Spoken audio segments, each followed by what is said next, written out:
Sawasdee good morning and welcome to Newsline. We're broadcasting live on NBT Radio Thailand FM 88 and NBT World. It's Thursday, May 14th, 2015, and I'm Surabhai Lautharanarit. His Royal Highness Crown Prince Mahawachiralongkorn was yesterday assigned by His Majesty the King to represent him in witnessing the sowing of rice seeds into experimental plots of land in the compound of Jitlada Villa.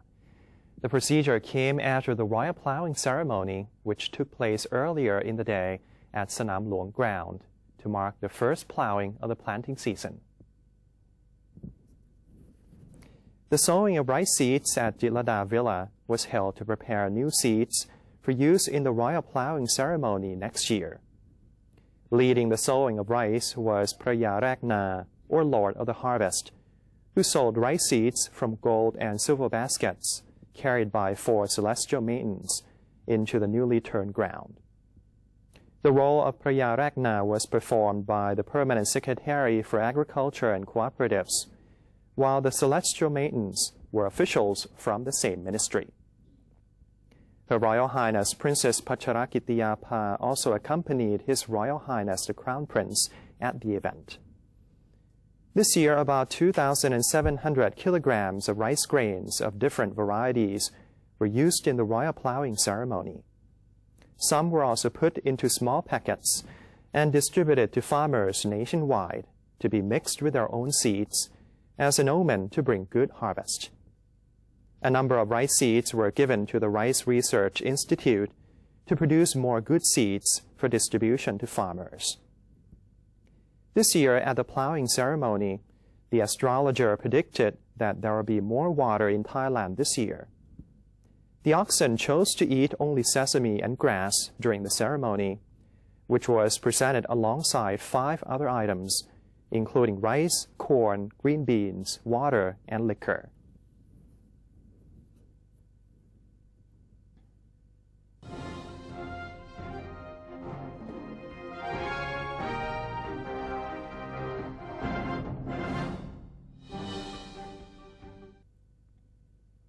And now let's begin with today's segment of Thailand Moves Forward. First up, Prime Minister Prayut Chan-o-cha has opened an event to prepare Thai agriculturists for the new planting season, while asserting that the government strives to uplift their quality of life.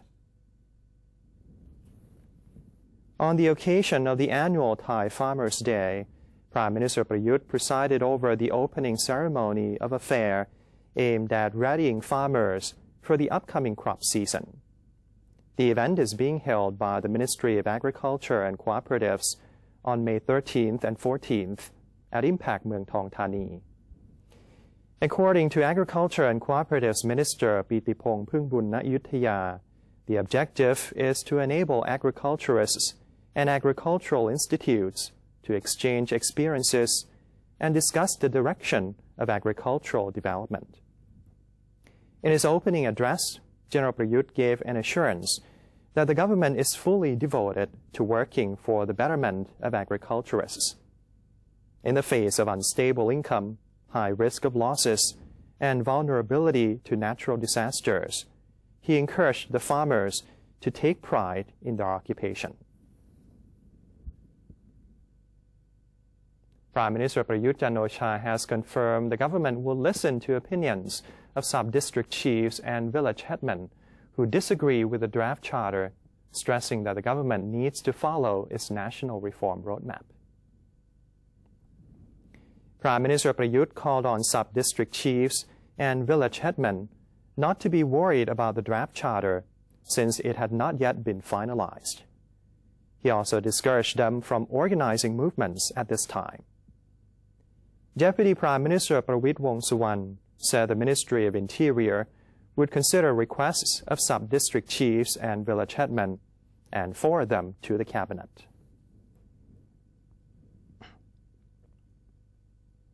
The spokesman of the Constitution Drafting Committee, or CDC, has assured that the charter drafters are not trying to put pressure on the Prime Minister when it comes to calls for a public referendum on the draft charter.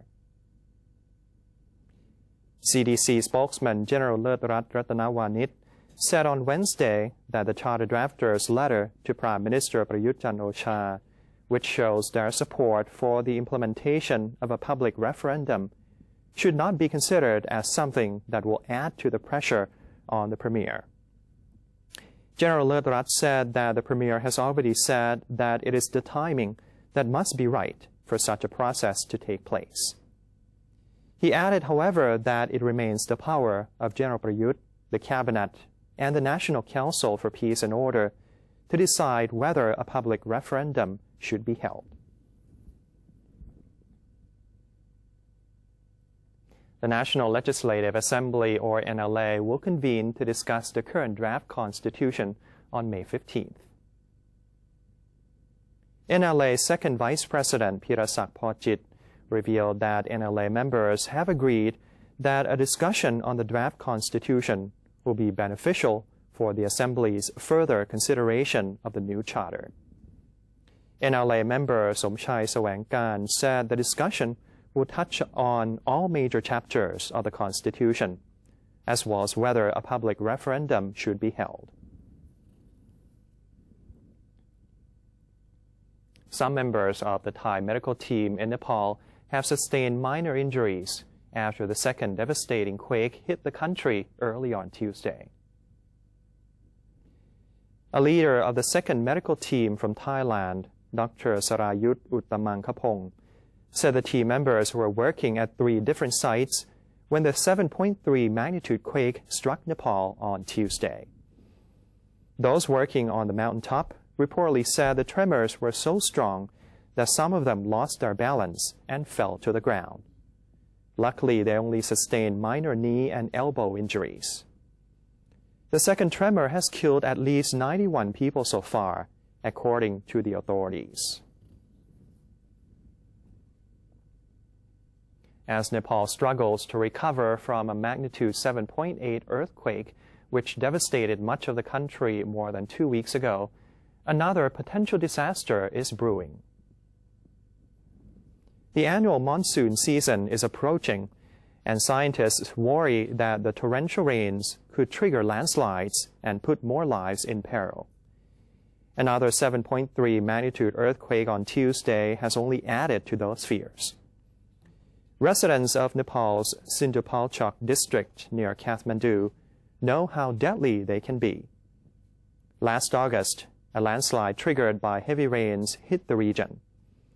32 bodies were recovered after the disaster, but residents say more than 150 people died. Many were pinned in their homes by boulders that are now underwater. Following a thorough examination, the Civil Aviation Administration of China has found the aviation safety systems of 5 Thai airlines inadequate. According to the Department of Civil Aviation, or DCA, the airlines in question are Orient Thai, Nokscoot, Jet Asia, City Airways, and R Airlines. The detected flaws involved flight documents, aircraft maintenance, and staff. The examination by the Civil Aviation Administration of China has discovered that documents of flight and aircraft maintenance of the airlines were incomplete. Some of the airplanes were aged above 14, while their maintenance failed to be carried out as scheduled. The number of trained staff is also insufficient. The DCA, however, insisted that the airlines address the problems before the deadline. The Ministry of Tourism and Sports has announced that there was a 23.5% increase, or 7.8 million people, in tourist arrivals in Thailand during the first quarter of this year.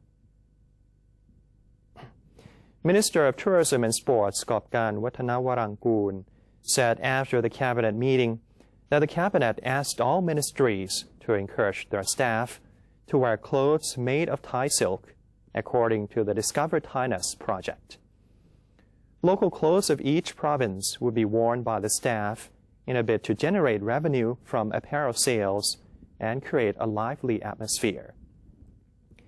As for tourism growth this year, the minister said Thailand earned more from tourism in the first quarter due to the 23.54% increase in tourist arrivals. From October 2014 to May 2015, more than 18.5 million foreign tourists have visited Thailand. The Public Health Ministry is now trying to look for ways to solve the problem of overcharging at private hospitals.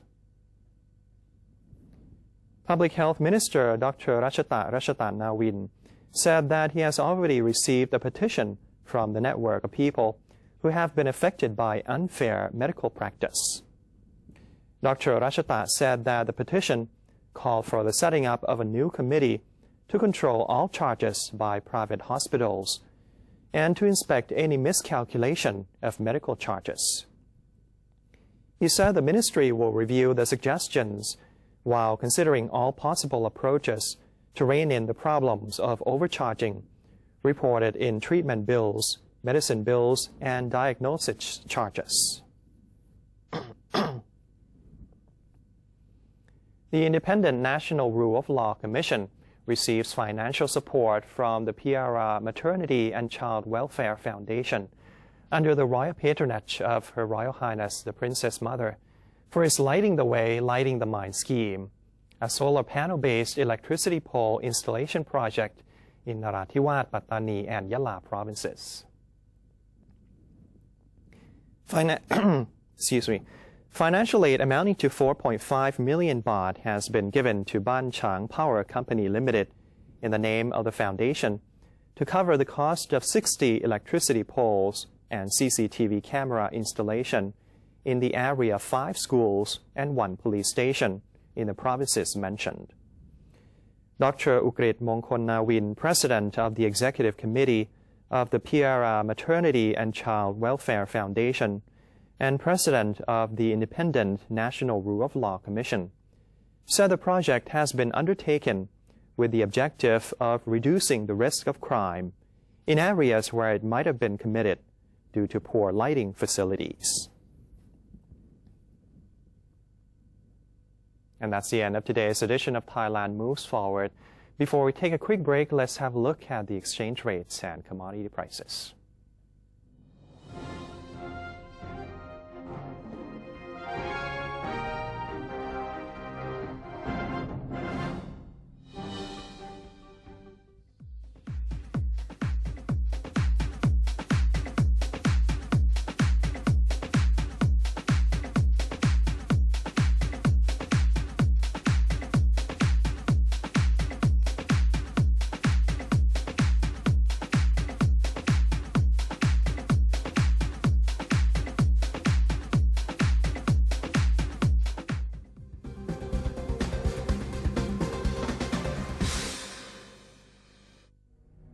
To maintain a strong nation, Thailand is promoting 12 core values for the good of the people. First among them, to uphold the 3 pillars, the nation, religion, and the monarchy.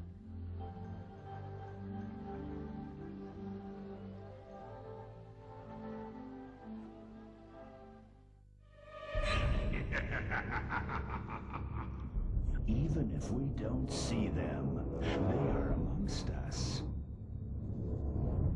And they're hungry.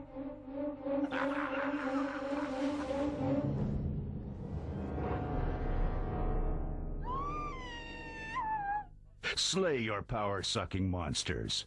Take their power away. Think when you plug. Nepal has recently been hit by a massive 7.8 magnitude earthquake. The disaster has caused great damage to the country. Thousands of people lost their lives. Thousands of people lost their family. Thousands of people lost their homes. Millions of people are still in dire need of support. You can lend a helping hand by donating to these accounts.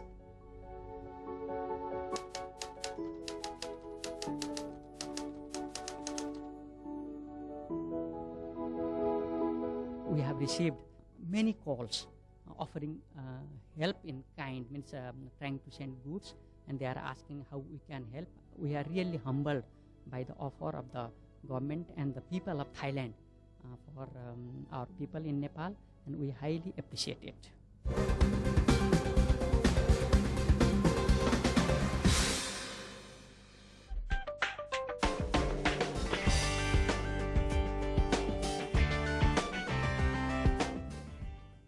Welcome back. You're watching Newsline. The police forces from Thailand and Malaysia have joined hands in tackling the problem of human trafficking and related crimes. Royal Thai Police Commissioner General, Police General Somyot Phumpan Muang, represented Thailand in the bilateral meeting with his counterpart from Malaysia, Mr. Tan Sri Dato Sri Khalid bin Abu Bakar. The meeting focused on the finding of solutions for all crimes that can pose any impact on national security of both countries. After the discussion, both police chiefs signed a memorandum of agreement to affirm their determination to prevent and clamp down on all crimes before holding a news conference on anti-human trafficking policy. A group of officials from the Prime Minister's office has traveled to the northeastern region of the country to follow up on the progress of the development of a new special economic zone. Deputy Permanent Secretary to the Prime Minister's office, Jamreun Yutitham Sakul, along with the Deputy Chairman of the subcommittee tasked with driving forward the special economic zone project and his team, visited Mukdahan on Wednesday to get an update on an operation underway in the province. Mr. Jamreun asked local officials, including Mukdahan Governor Sakon Sarit Bunpradit, to continue supporting the development of the Mukdahan Special Economic Zone, which has been included in the government's plan for 2015 to 2016.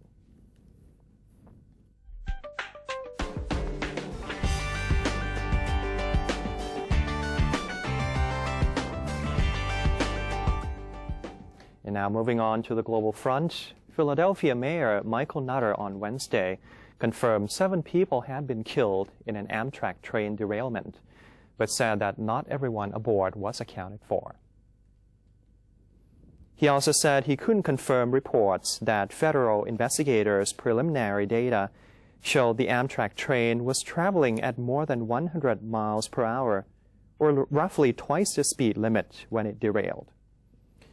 The National Transportation Safety Board, or NTSB's, disclosure came as investigators pored over video footage and data from the black box aboard the train that crashed late Tuesday. The NTSB has said it was also focusing on the condition of the tracks and equipment, crew training, and the performance of the 5-person crew, in addition to the train speed. Security forces gathered in Kabul on Wednesday after gunmen stormed a building in an upmarket area of the Afghan capital. Police cordoned off the area around the Park Palace guest house in Kabul's Kolola Pushta area. Kolola Pushta, a popular spot for foreigners, is home to several international guest houses and hotels. 3 police in the area, speaking on condition of anonymity, said several attackers had entered the Park Palace and were believed to be still inside. There was no immediate word of any casualties, nor any claim of responsibility. Japanese automaker Nissan recalled 1.56 million cars globally on Wednesday over airbag safety fears in a move which saw what its chairman called a high-level solidarity among its competitors, who also announced a recall over the same issue. Toyota Motor Corp and Nissan Motor Company said they were recalling some 6.5 million vehicles globally, while Honda Motor Company Limited said it would follow suit without giving further details.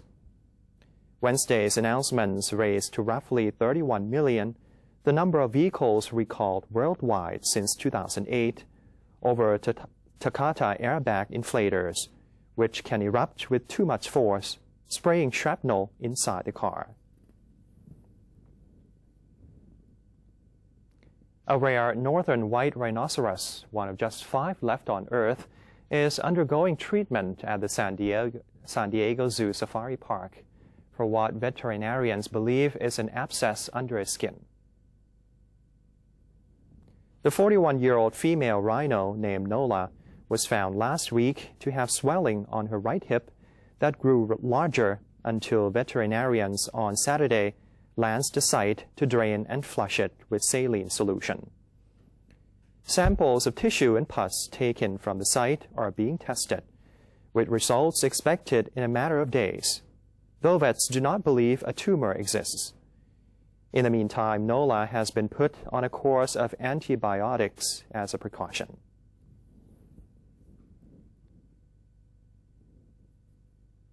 And that's all for today's edition of Newsline.